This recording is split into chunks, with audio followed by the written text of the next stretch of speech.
What do these numbers mean on your tags? I guess they're doing a drawing now. Ah.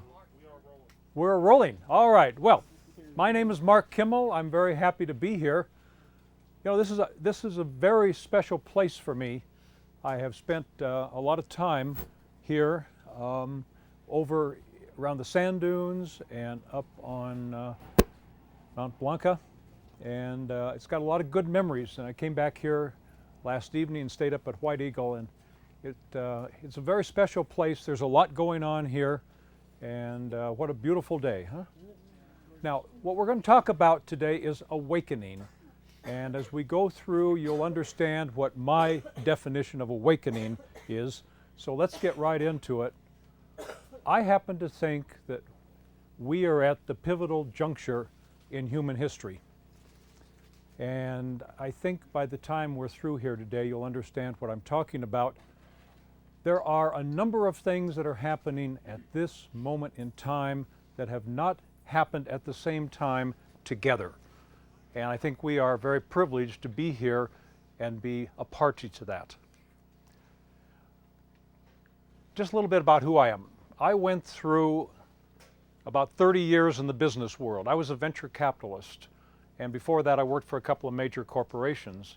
So I'm still hung up with wearing this coat and that type of thing, and usually I wear a tie, but not today. During that time, I had a hand in some very important technological innovations. All of you, I think, have a credit card in your wallet or your purse, and on that credit card there is a magnetic stripe. I was the guy that originated the idea to put that magnetic stripe on the credit card. And in 1970, we made, my little company, we made the first, we called it a currency vendor in those days. Now you call it an ATM. So we did the first ATM in 1970. And then if you've been with the airlines recently and had your boarding pass, they slip it through a machine now. We made the first one of those in 1970 also. And the swipe reader that sits next to the cash register where you put your credit card through, we did one of those in 1971.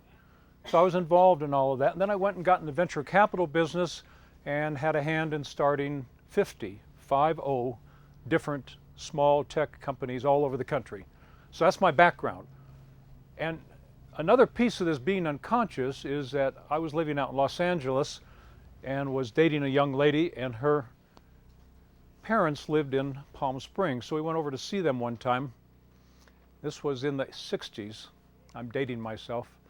And her father took me over to the study, and he showed me this book, and on the front of the book it said, Top Secret, United States Air Force, Project Blue Book.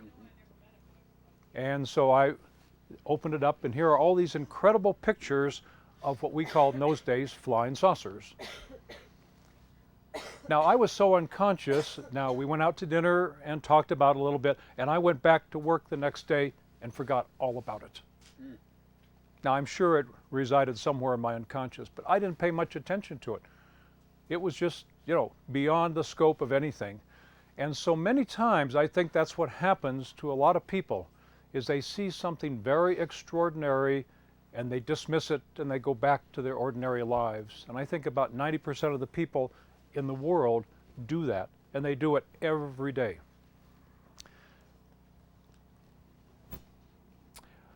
I then, in 1987, I had some paranormal experiences happen to me, and we'll come back to those a little later, but let's for the moment just say these are paranormal experiences.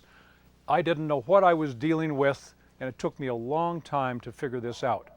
But it basically put me on the path of saying there's something more going on here than just day to day. And I eventually then worked my way out of this business world. I also got a copy of the Rancha book at that point in time, and it talked about all these wonderful planets and the galaxies and all this type of thing. So that was kind of an opening to everything. In 2001, and I know this picture is impossible to see up there, and I apologize for that. We got a little bit of light.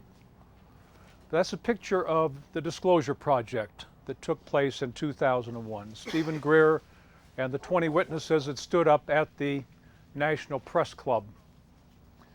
And they talked about their experiences, and these are government, military people, and they had some great experiences to talk about. Later that year, I came out here in the field with Steve Greer. There were 40 of us out one night, and I watched as a UFO materialized out of the side of that mountain to the east of us, Blanca Peak. It came out of the side of the mountain. The mountain didn't open. It simply was a sheer cliff, and I watched it come out. And I have to tell you, that is an exciting thing, and it gives me chills to this day to talk about that happening, because it came out, it was in the middle of a thunderstorm, it came out flashing lights and all this kind of stuff and just took off, went right on up. An amazing thing. So that got me started on this, and of course after that there was no way of turning back. So then I call myself a knower. And once you know, you just can't go back to merely believing. That's the subtitle of my book, Trillion. This book was published in 2002. The book got started in '96 when I left the business world and went back to school to get a master's in psychology. I thought I was getting a master's in psychology, and so I was sitting down at the computer one day typing away at an academic paper, and all of a sudden this book starts coming out. And the book was essentially written in 90 days. Now, I had then to go back to school to learn how to make it, it's a fiction, okay? I had to go back to school to learn how to go and write good description and good narrative and all that type of thing. What was interesting is the book was essentially written. I came out here with Greer and the group, and I found out that what was in that book was totally in agreement with what this group was all about. I had no idea. Decimal, and we'll have copies of it, just published 2 weeks ago, just available, not even in the bookstores yet. It's the sequel to Trillion, and in Decimal we go into a lot more of what's involved with the shadow government, how far we've been able to go and progress in man-made UFOs.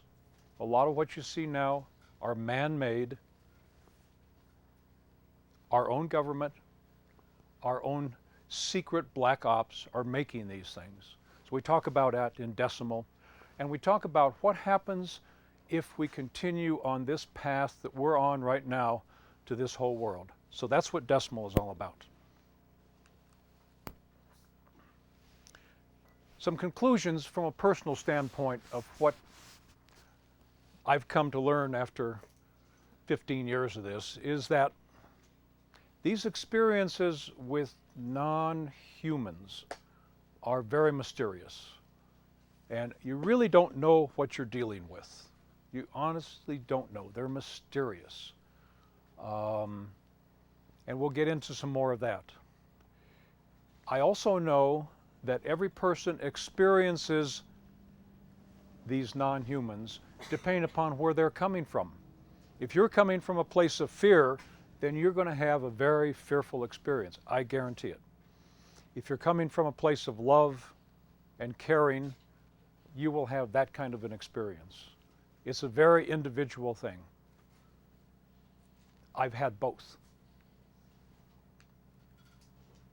This is an advertisement for a favorite restaurant of mine down in Mazatlan, but it kind of epitomizes, and those of you up front can see this, it says, "We are family." And here's a picture of a frog, and it says, "It only seems kinky the first time." All right? And that's really what this is all about. The first time you experience this whole extraterrestrial thing, it's really weird. But after that, you can go and kind of look below the surface, and there's a lot more going on. I have also found that contact with non-humans, and I'm purposely using non-humans now rather than extraterrestrials, can be very, very spiritual. And I've had some incredible experiences here in this valley, over by the sand dunes, up on Blanca, incredible spiritual experiences interacting with extraterrestrials. The thrust of my comments this morning are going to be about, are we going to awaken, or are we going to continue on this path of degradation, self-destruction? Because that's really where we're headed, folks. So let's take it one step at a time. First thing we're going to talk about is some interactions with non-human conscious life forms. And I like that term because it's more encompassing than just saying extraterrestrials. Because again, we don't know all the time what we're dealing with. We simply do not know. Again, apologize for this picture. This is a picture from the 15th century.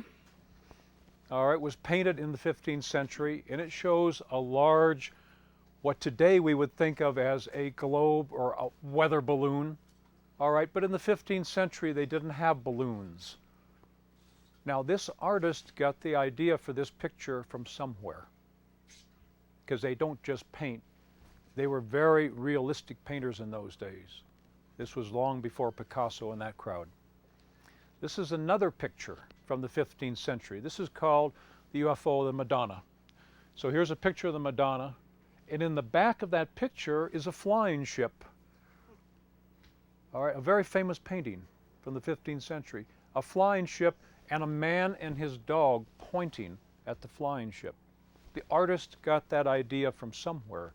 It wasn't totally out of the imagination, because again, this was the age of realism, and they were painting realistic pictures. Let's talk for a moment about the indigenous peoples. The Native Americans, the natives of Africa and Australia and other places that existed before the white men showed up, these people did not differentiate between material reality and spiritual reality. For them, it was one and the same. And they had no trouble at all interacting with extraterrestrials. And if you go back into their writings and their legends and all of that type of thing, they talk about their interactions with people that came from space. And they also talk about going on ships and being taken places.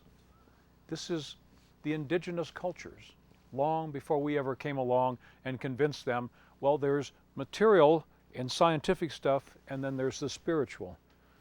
So this is a whole different arena that we're playing in from what they understand. This, of course, is the famous picture from Roswell. The headlines say the Air Force. At that time, it wasn't the Air Force, it was the Army Air Corps, wasn't it? Okay, they captured a flying saucer. I remember I was just a little tight, but I remember my father, I lived in Denver at that time, talking about this because it was in the Denver papers. And then, of course, this next picture is the famous weather balloon that we all know about. If you haven't read this book, The Day After Roswell, I highly recommend it. Very credible, written by Colonel Corso. What some people don't know is that Colonel Corso was one of 16 men who were designated within the military to handle the fragments and the pieces and parts from the Roswell crash. They made a pact within them, amongst them, all right, that the last one would go and write the story of what had gone on. So that's the story, The Day After Roswell. Very credible. Now, a lot of people don't know about this one. It says, Army says alarm is real. This is the Los Angeles Times in early 1942. Keep in mind, Pearl Harbor happened in late 1941. This is 1942. It describes a large ship coming in, hovering over downtown Los Angeles. The military bombarded it with all kinds of anti-aircraft because they thought it was a Japanese ship of some sort. Of course, it didn't affect it. It simply sat there for 4 hours. this bombardment went on. Woke everybody up. It killed several people, the fragments falling back. Okay? Front page Los Angeles Times. Here's a picture of it. You can't see it very well because of the screen here, but there's a picture of the ship with all the searchlights on it and the bombardment going on. All right? Amazing. It did not make any other major newspaper, and the next day we went back to fighting the Second World War. This is a picture of a saucer over downtown Los Angeles taken in 1975. This is a picture just south of us here, New Mexico, about 1979. Now, a number of people, they say to me, well, if this is all so true, why don't they land on the White House lawn? And just get this over with. Well, the reason they don't land on the White House lawn is they probably get shot. But they came pretty close. All right, this is 1954. All right. There were saucers that hovered over the Capitol.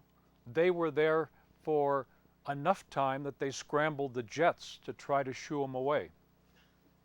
And the headline says, "Saucer outran jets." This is a picture of Nixon and Eisenhower here, all right?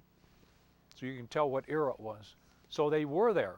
They were not quite as good as landing on the White House lawn, but darn close. This is Bryce Canyon. Interesting shot. Okay, this is Billy Meyer. Everybody know about Billy Meyer? Anybody know about Billy Meyer? Billy Meyer? Okay. 1976. Billy Meyer over in Switzerland, just a few miles outside of Zurich. And this went on for 2 years. He was able to take 800 pictures, the most incredible pictures, clear, wonderful shots. I'll pass around a picture here in a few minutes of Billy Meyer.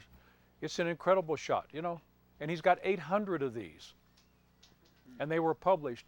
There are coffee table books of these things. Now, Billy is still alive, and he still has interaction with the Palladians on a regular, ongoing basis. And there's a museum you can go visit over there that has all of this stuff. In countries other than the United States, things are much more open. People talk about this on a regular basis. Billy Meyer was a one-armed man, and he ran around the countryside on his motorcycle making these incredible photographs. And they would tell him where to go, and they would show up, and he'd photograph them. And he's got still, photographs. And these were all done in 75. There was no digital photography, that type of thing. No opportunity to go fiddle with these things. And they've been examined and cross-examined and so on. And no one has been able to disprove any of this. They've tried. Just like everything else, it gets debunked. This is a shot of Billy Meyer along with a number of his neighbors, because they all participated in this too. And they all took photographs. This is the large triangular craft that was over Belgium. That was 1986. And a map of where it was. Thousands of people saw that craft. Thousands. Now, there's some discussion as to whether or not that was an extraterrestrial craft or whether it was a US-made craft. And I don't think we really know. And we may never know. This is an interesting book. You Can't Tell the People. And I'm not trying to sell books here by Georgiana, but she did an incredible job with the Rendlesham incident. Rendlesham was it's an Air Force location up just northeast of London. And reportedly, there were some craft that came on 3 different nights. There were actual beings that some of the military people saw.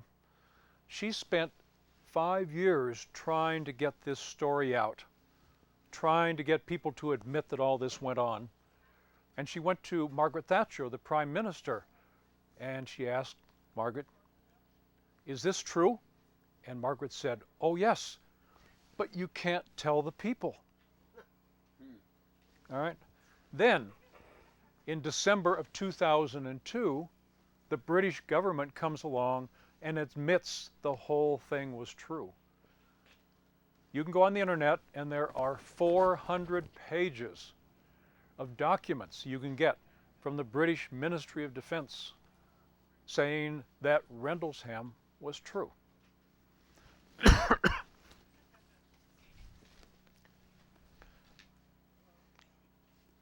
Took him 20 years to finally admit.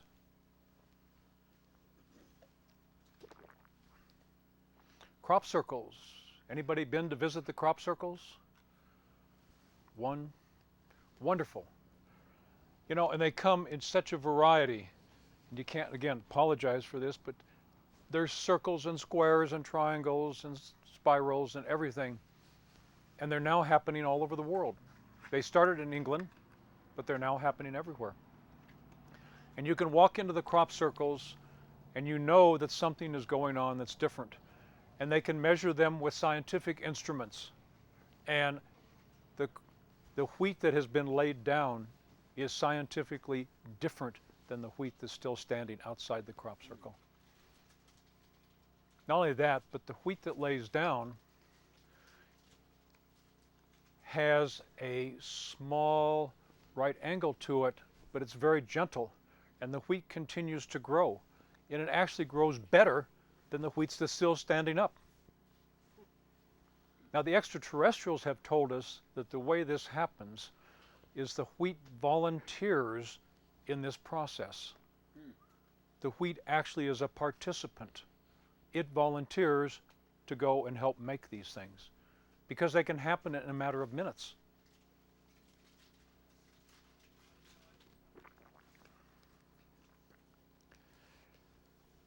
This is one of my favorites. This is November of 2002, about 18 months ago. There was a large meteor that came in over southern Turkey. Got down to about 40,000 feet. Now, this thing was the size of a 747. That is a big chunk of rock.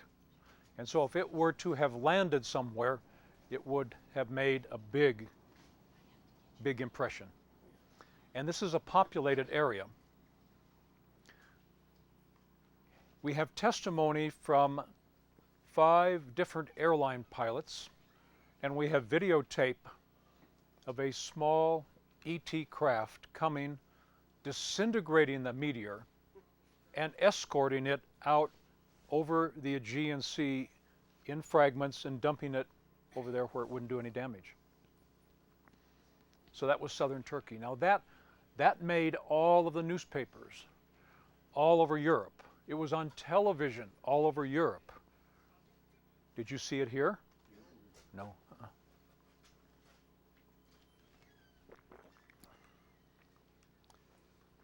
And then there's Mexico. Mexico happened just a couple of months ago. I don't have a picture of Mexico because it's on a videotape. If you go to my website, which is UFO-truth.com, you can see the videotape there. And what it shows is these 5 very luminescent balls. It started out as 3, it went to 5, and I think it went to 7 ultimately. And these were photographed by a reconnaissance plane of the Mexican Air Force.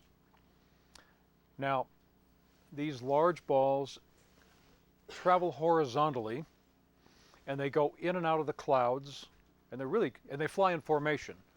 And of course, the debunkers are saying, well, oh, that's just ball lightning. Well, I don't know if anybody has seen lightning before, particularly ball lightning, but it usually comes up and down. It doesn't go this way, and it doesn't go through clouds. So we have plenty of evidence, you know, and I'm not going to go through any more evidence. What I want to talk about is what I perceive that's happening right now. 2004, right now. I have been receiving information since I got involved in this, and it has been escalating. The information now is coming at me almost on a daily basis. Something new is going on. And there are three main themes here of things that are going on. Number one, that we are about to have some sort of a mass exhibition by the extraterrestrials. And it's like, this is an everyday thing. Now, yes, these have been forecasted for years, right? And they keep coming. But now, all of a sudden, the pace of this has been stepping up. I'm getting this stuff almost on a daily basis, by email, by telephone calls. We'll go through some more of these, by the way. And then there's the environment. You know, we have been talking about these environmental problems since Rachel Carson came out. That was 40 years ago, 50 years ago. All right? And we know that the environment is degrading. But what the messages are saying today is that we have finally gotten to the point, you all haven't done anything about it, it's about to happen. So that there's a major calamity of some sort that's going to happen fairly soon. And then I'm not even going to go into the terrorism thing because we get bombarded with that all the time. But it's not that any one of these things is happening or being forecast to happen. It's that they're all happening and being forecast to happen at the same time. To me, that's very significant. Just a couple other facts here for you. This one, again, hard to see, but what this is a glowing object that was photographed in New Mexico. And what it demonstrates is that these ET craft, when they are traveling, have a glow about them. And this is not sunlight being reflected off these craft.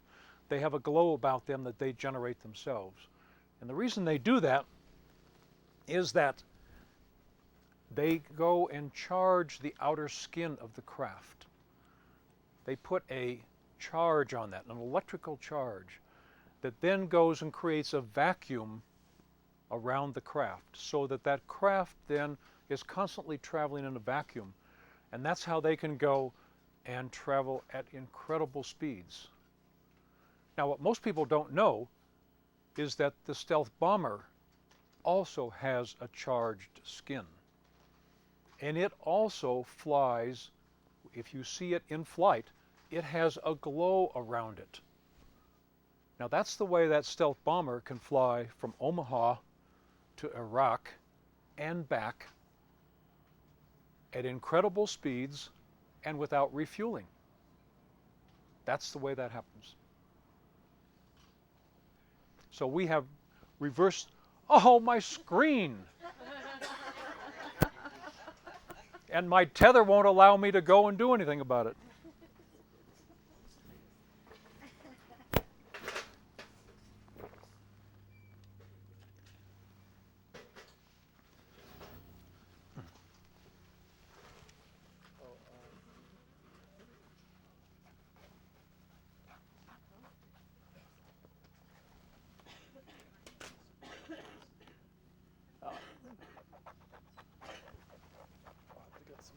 Anyway.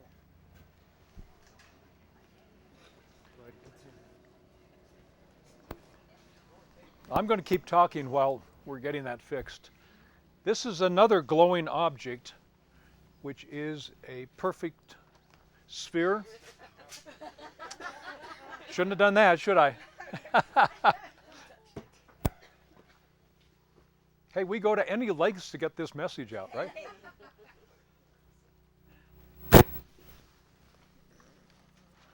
here. Once again, you're. No. Okay. I can take care of it. Just.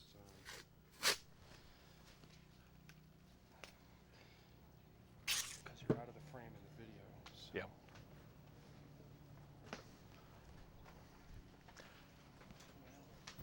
That was a glowing sphere, all right?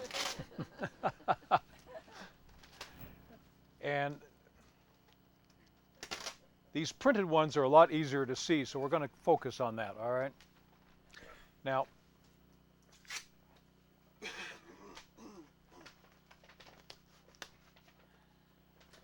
okay, this is a list of non-humans.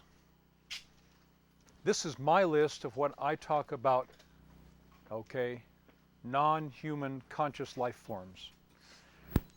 Maybe it'll help if we organize it this way. So we have mortals over here, and that includes us. And we have, whether you call them aliens or extraterrestrials or extraplanetary beings or off-person, but these are all mortals. They die. Then there's the immortals, and you can call them angels or celestials or spirit guides or spirits. But when you're out there in the field and you're seeing these things happening, you don't know what you're dealing with. And this is my favorite slide, which you can't see at all, and so we're going to talk about it. There is a spectrum of these, and depending upon frequency, this material existence that we have here is the lowest frequency. We know that. Einstein talked about that. E equals mc squared. Okay. Matter is the lowest form of energy. And then we go up in energy, and we know that the extraterrestrials have the ability to go and dematerialize. And they can do it as individuals, or their ships can dematerialize. So they are able to do that by simply going and operating at a higher frequency. Now, one of the other things that Einstein said is that you cannot travel faster than the speed of light. Nothing material can travel faster than the speed of light. That's true. The way the extraterrestrials travel faster than the speed of light is they dematerialize. We have watched that happen. This one you might be able to get a handle on. Oh boy. Nope. More tape. More tape. What we know is that you and I sitting here looking at each other is but a fragment of what's going on. Just a small fragment. All right? There's a much larger reality.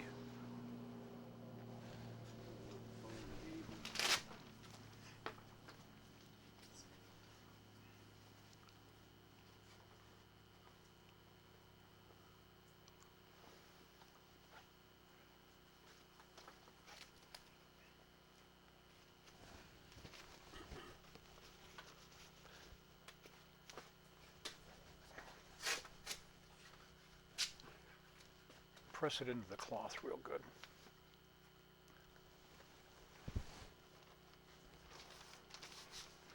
Here, stick this piece on the cloth real good.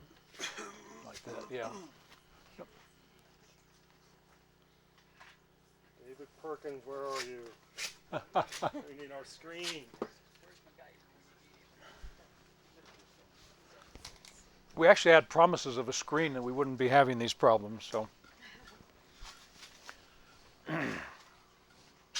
So what I have learned through about 15 years of looking at this is that there is a non-physical reality that is much larger.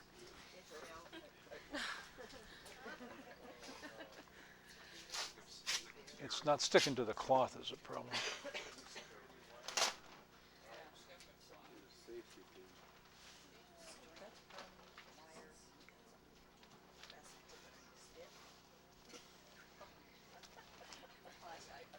Okay, this is the comedy portion of the program. Okay, so we're going to talk about a non-physical reality. This is very physical, by the way, that is much larger than what's going on otherwise.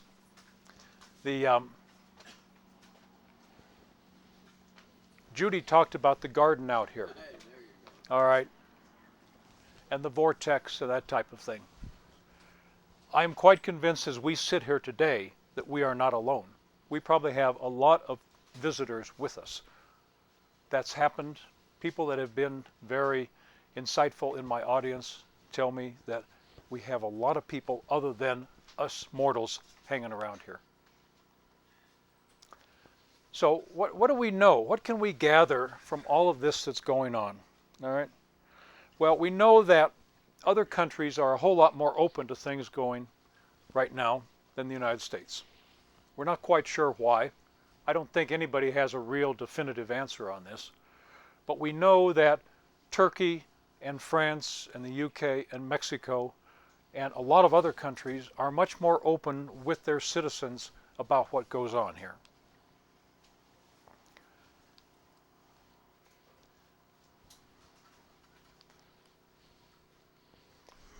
We also know that those who know the truth, and that probably includes some within our own government and some within the governments of other countries, are not really talking. We know that it's very popular to sensationalize this, to create it, to talk about it as being weird. If you think it's easy to stand up here and talk about this stuff in front of a group, it's not. And then there's the fear factor. Several people I know have been threatened because of what they're talking about. So there's all of that going on. A recent survey was done. We surveyed the American public. 72% believe the government is not telling what it knows about UFOs. That's 72% of the American people. That same survey said that 48% believe that UFOs have visited Earth. So that's roughly half the people in the United States believe we've been visited. And yet, the major media doesn't deal with this. And a third, same survey, believe that humans, like you and me, have interacted with extraterrestrials. Now this comes from the extraterrestrials, from the other side. And what they're saying is that we have interacted with millions of you. Millions of you. That this whole business of contact, I hate the word abduction, so I just don't use it. Contact, okay, experiencers, that type of thing, has happened to millions of people. The only ones that we hear about are the ones that have had some sort of an adverse experience. Whitley Strieber keeps track of all the people that have contacted him. Less than 1% of the contactees report a so-called abduction experience. Now, I've talked to hundreds of people over the last few years that have had contact experiences. Hundreds. Most of them tell me that after they get over the initial shock, they find it to be a very spiritual, very enlightening experience. But there is an initial shock, there's no doubt about it.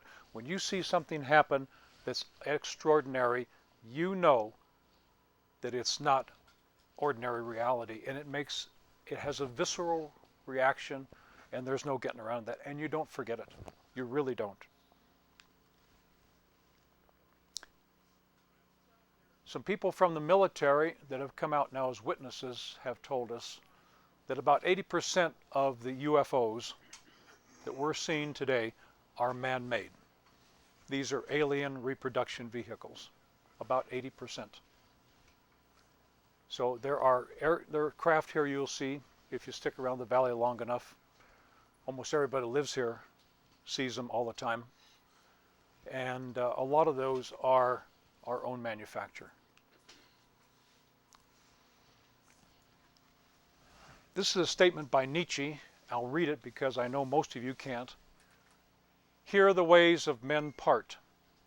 If you wish to strive for peace of soul and pleasure, then just believe. But if you wish to be a devotee of the truth, then inquire. And I think that's what all of us are doing here today. We're inquiring. We're trying to figure out what the truth is. I want to talk for a few minutes about the deteriorating planet we have here. Everybody know about the icebergs and the polar cap melting? We now have melting going on at the two caps of this Earth, two polar caps, which is 10 times as fast as the historical rate. 10 times. It's causing some very adverse conditions. One is it is raising the sea level. But more important than that, it is causing fresh water to flow and interfere with the action of the Gulf Stream.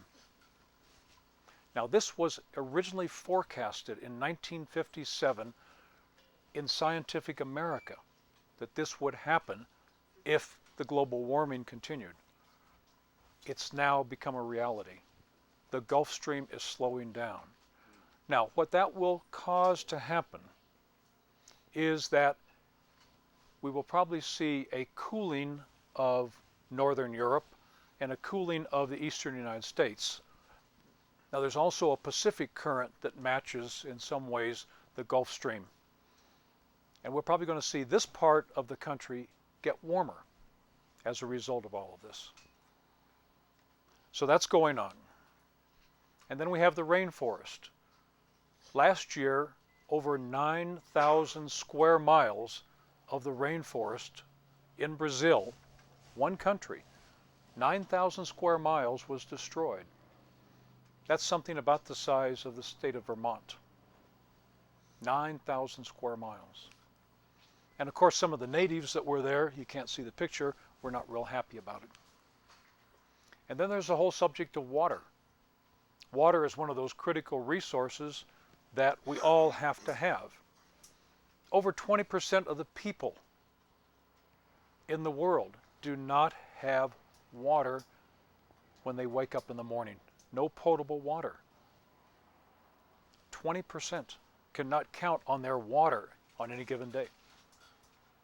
This is the best picture I have in this series. I'm sorry you can't see it. It's a picture of an offshore drilling platform in the Gulf of Mexico. It doesn't matter, you know, really, whether you think we're going to run out of resources in 5 years or 20 years or 50 years. Sooner or later, we will run out of petroleum. It's just a matter of time. And then, of course, there's the Twin Towers. They're in the news on and off. We talked earlier about that movie, Fahrenheit 9/11, and there's some books out that take it even further than that. This is a picture that I want to see if we can talk about a little bit. This is the front page of The Economist, which is published in London.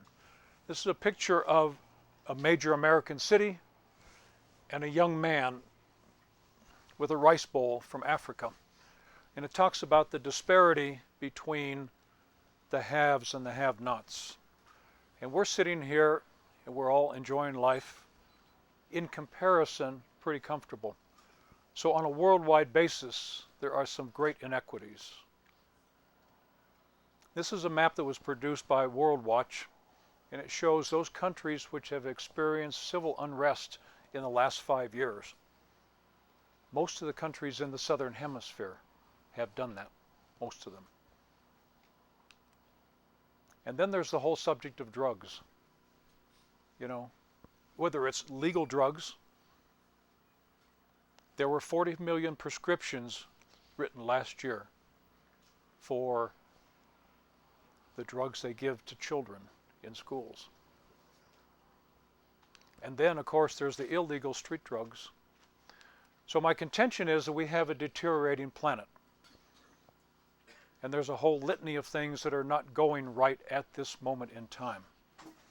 Now, what's the connection between that and extraterrestrials? There is a connection. That's what we're going to talk about next. But we're also going to talk about the fact that all of these things are going on in our world. It's our world.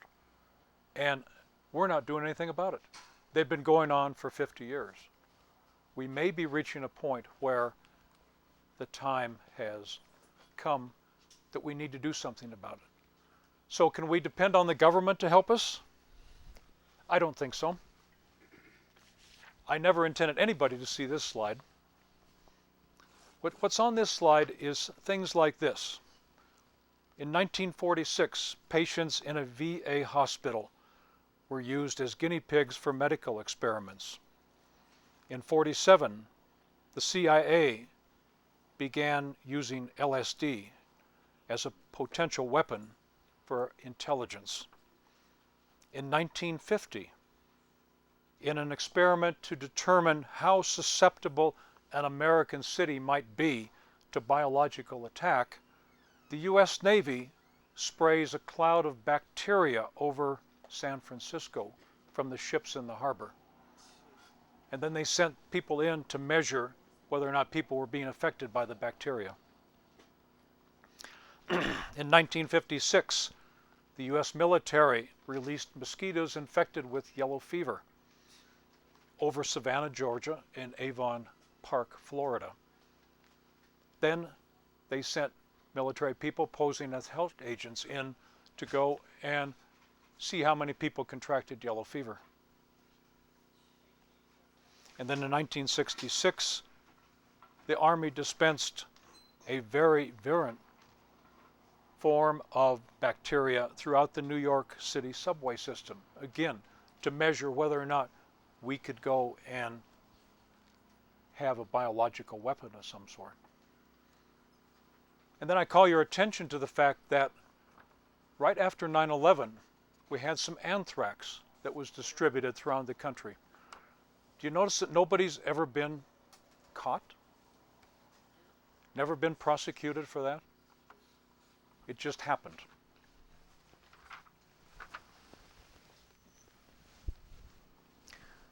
So the government probably isn't going to take care of our problems.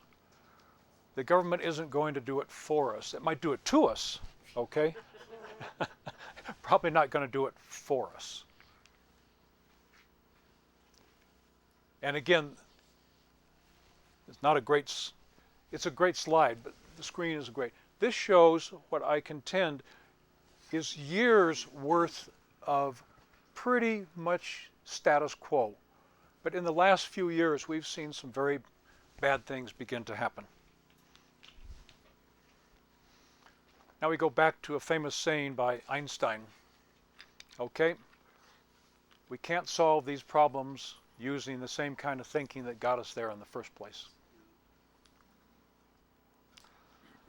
So we talked about interactions with non-humans. We've talked about the deteriorating planet. Now let's take a look at ourselves. Why are we allowing all of this to take place? We are more than our physical bodies. The way I say it is, I'm a spiritual entity having a physical experience. That's who I believe I am. I know I have this body. This is pretty good. You know, science tells us we've got bodies and we can measure them and we can cure them and we can do all kinds of things to them. And we can use them on a daily basis. We feed them and sleep them and all that. But there's more to our body than that. There's two more pieces. So let's look at the superconscious. And the superconscious is that piece of our body which is not physical. Some people call it the astral body. Some people call it the spirit, the soul. It doesn't matter what name you use for it, but it's non-physical. It's that part of us that we can access once in a while. It's above the conscious chatter. It's that quiet inner voice that you can get to if you meditate or if you're in a quiet place. I've had quite a bit of experience with remote viewing, out-of-body experience. Everybody know what an out-of-body experience is? Where you're able to go, and Bill would know. A lot of people know about out-of-body experiences and remote viewing. These all take place. They have nothing to do with our physical body. They're beyond that. And then this non-physical body of ours, this superconscious, is connected to universe consciousness. I contend that it's the real me. This body is not the real me. It's that non-physical. And the good news is that it's immortal. That's the part that survives. Now there's another piece that's non-physical. And that's a psychological construct. And the psychological construct is what, well, it's what our brain creates for us. As a child, you go and you learn very quickly what pleases your caregivers. All right? You learn that real quick. And so that becomes a defense mechanism. That becomes your protector. And again, this is constructed for you by your brain to go and help take care of you. In time, it evolves into your identity, into your ego. It's that busy, preoccupied, conscious chattering that goes on all the time, trying to tell you what to do and how to do it. It's not your body, and it's not your superconscious. It's more than that. There's a great book out called The Four Constructs. And in that, Carlos Reyes talks about domesticating, because that's what we do to our children. We domesticate them. We tell them what to do, right and wrong, and how to behave, and we give them rewards and we give them punishment. So we domesticate them. So we create these constructs and we pass it from generation to generation to generation. And so the constructs go and become very important. This is a saying by Maria Montessori, who recognized this. She said, it's very easy to substitute our will for that of the child.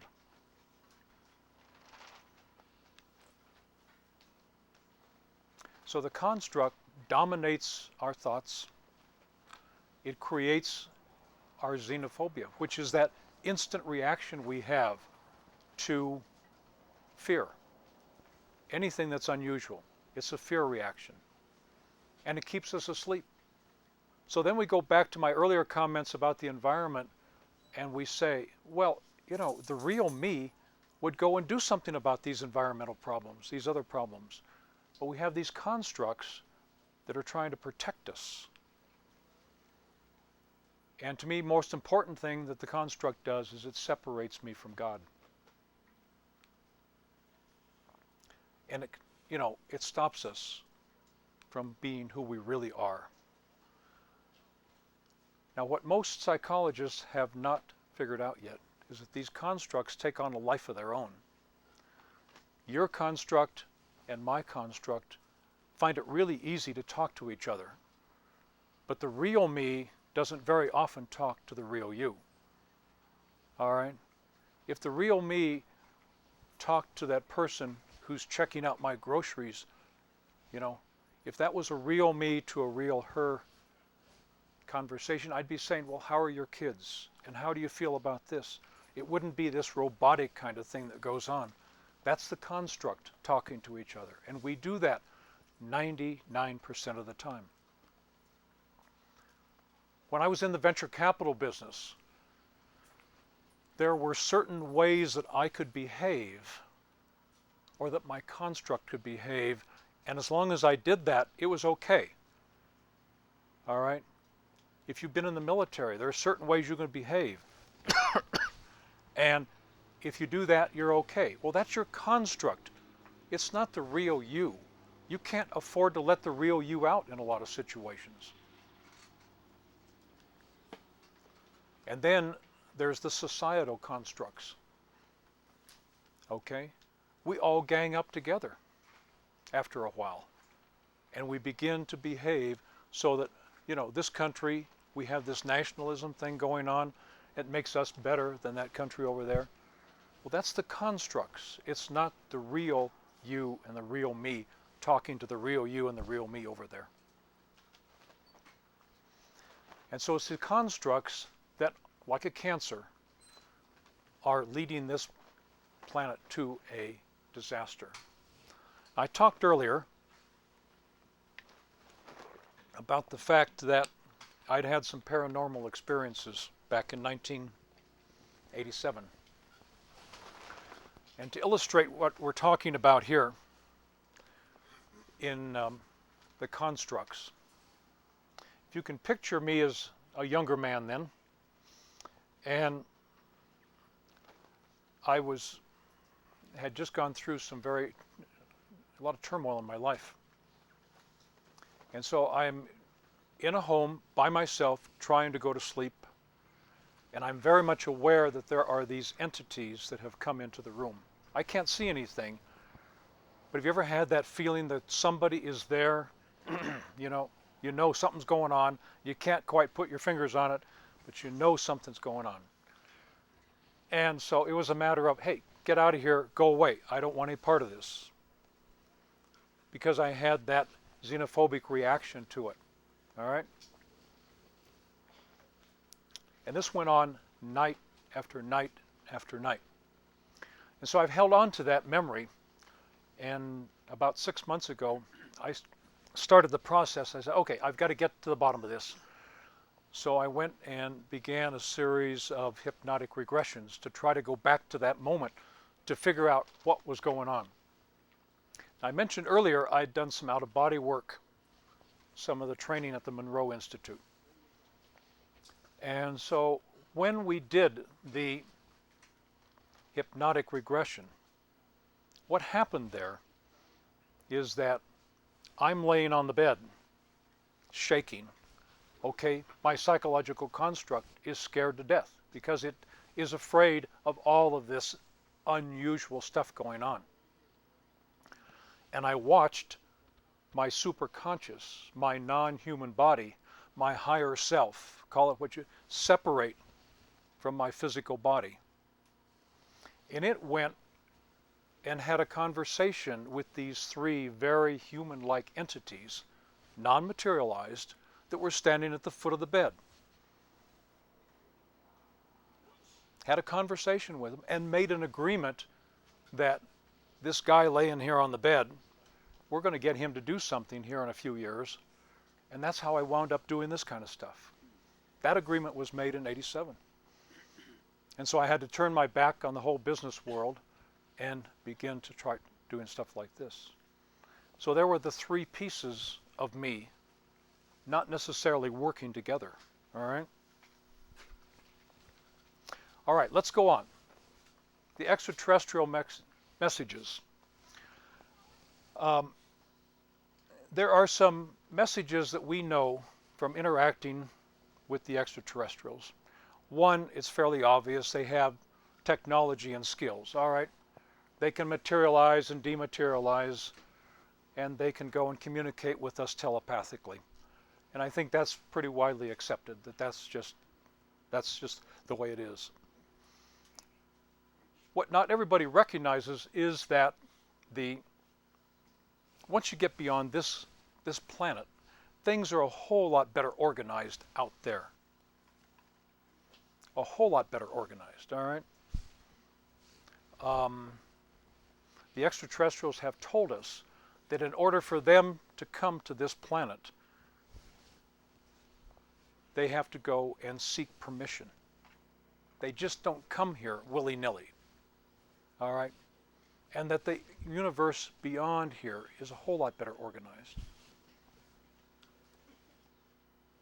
We also know, and this is my experience, that they are seeking a benevolent relationship with us. Now I know I'll get some arguments here to the contrary, but in general, the vast majority are seeking a benevolent relationship. If this weren't true, we probably would have gone and been taken over, a long time ago. They are also saying to us, look folks, you have an environmental crisis here and it's reaching its climax. And again, I spoke earlier about the fact that this could happen very quickly, that it could happen now within a short period of time. A lot of people talk about 2012 being the time.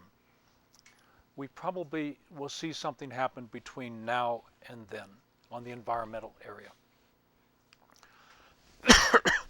The ETs have also given us a very strong message that there is an indication that we will have a third world war if we do not change something. That the way we're going in terms of our violence, Kofi Annan, the Secretary General of the United Nations, has said that their indications are that there is more violence in the world today than there was at any time since the founding of the United Nations. And that even goes back into the Cold War years. More incidents of violence. So again, and we're then getting that from our visitors here from afar. Okay? And last but not least, the extraterrestrials are not here to save us. They're here to help us. So the government's not going to save us, and the extraterrestrials are not going to save us, so we're going to have to do it ourselves.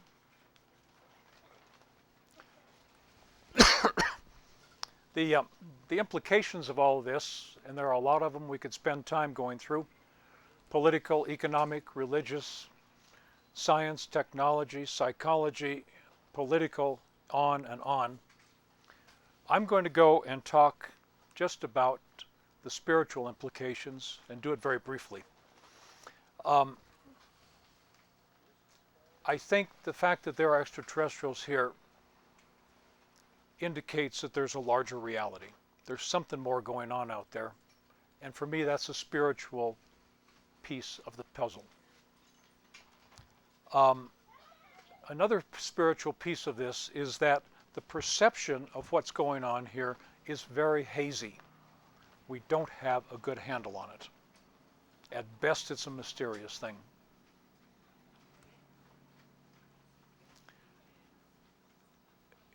Most importantly for each of you is to remember that you get back to a very great extent what you put out there.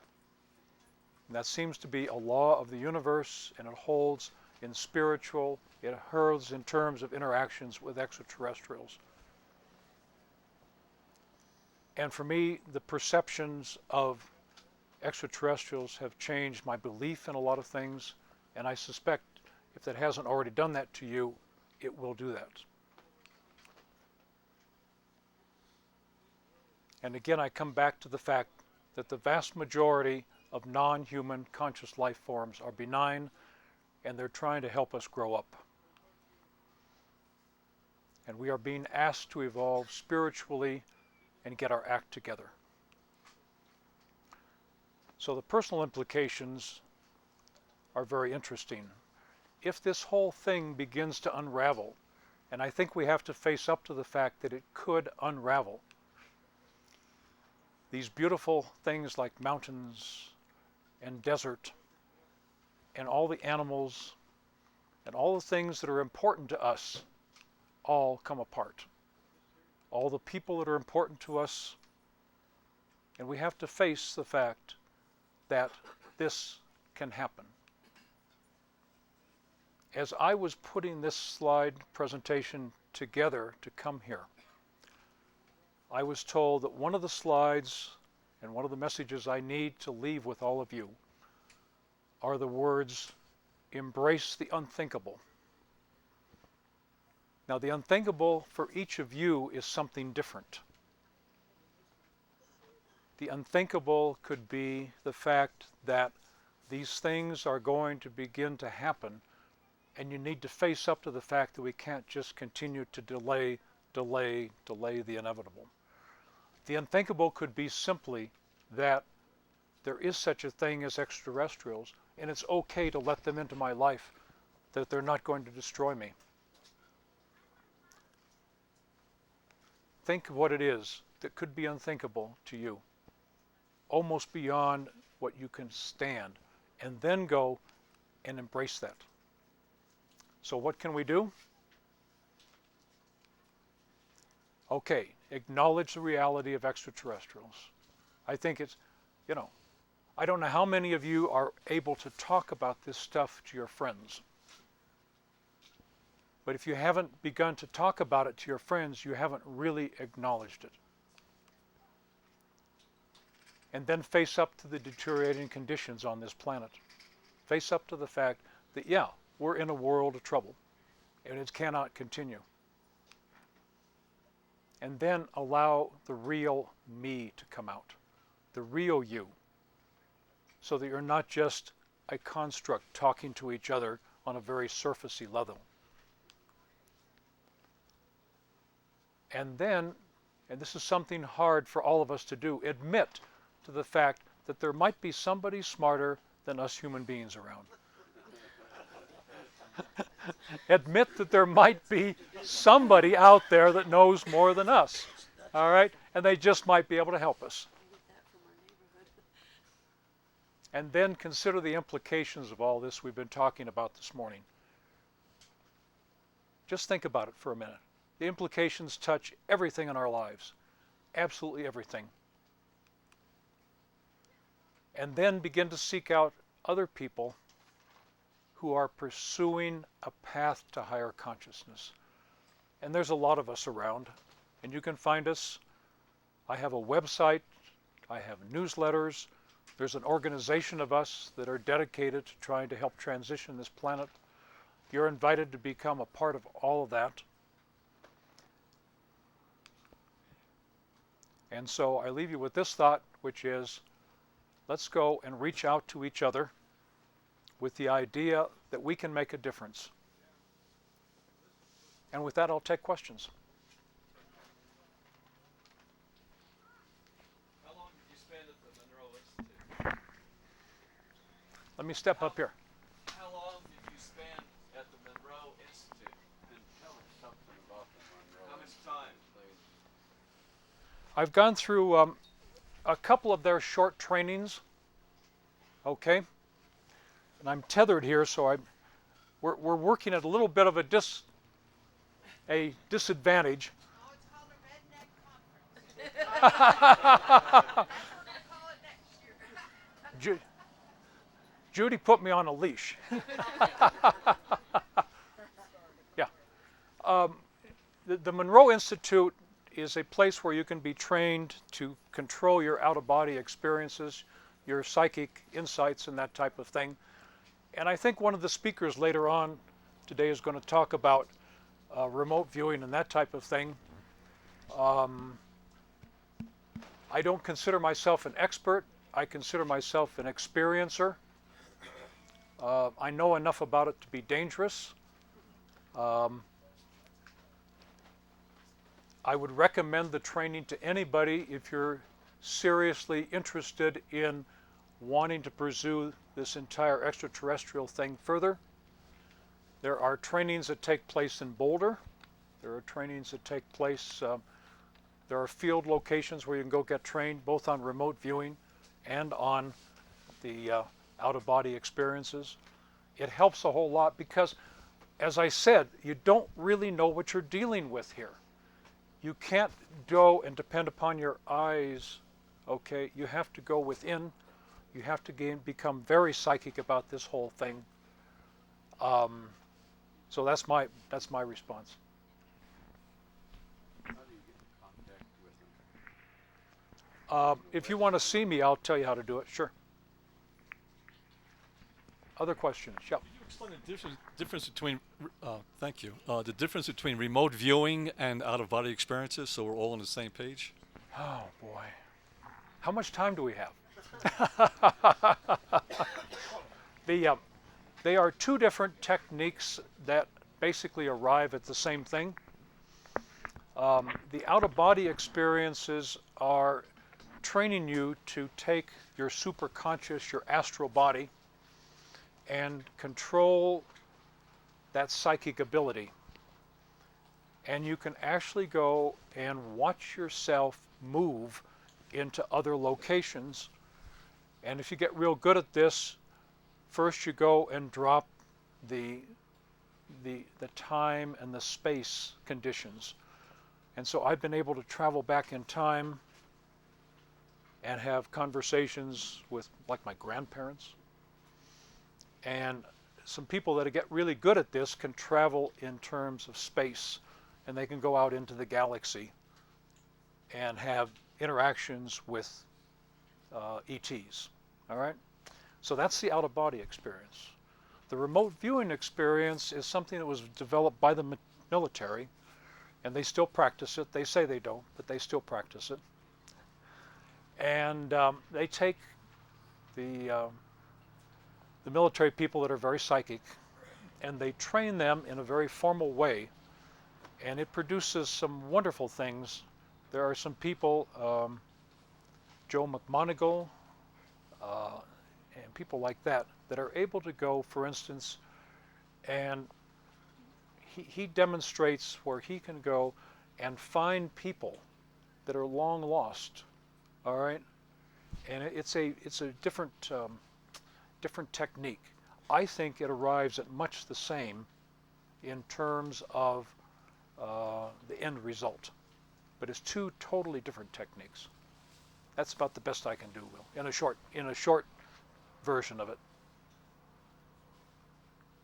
Yeah. Do you believe that there are good aliens and bad? I knew that question was coming.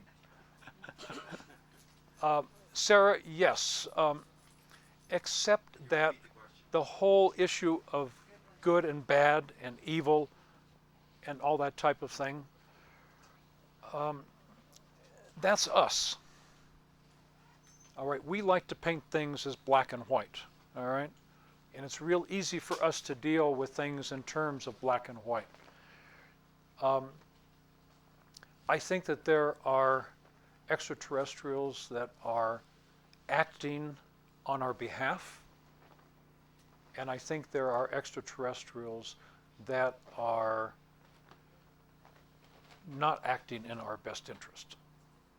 Now, if that's good and bad, yeah, to that extent, yeah, there are. Now, I also think the percentages are about 80-20 or 90-10, in that it's about 90% that are benevolent, and I think there's a few rogues out there. And I have to say that I've encountered both, and I've also learned that I can say no. All right, you can say no to both. Yeah. Anybody else? Other questions? I guess we're going to take a break then. I think we will, and we got some door prizes. We had this really nice couple come in there, the Johnsons. Where are they sitting? Yeah, thank you. Cute.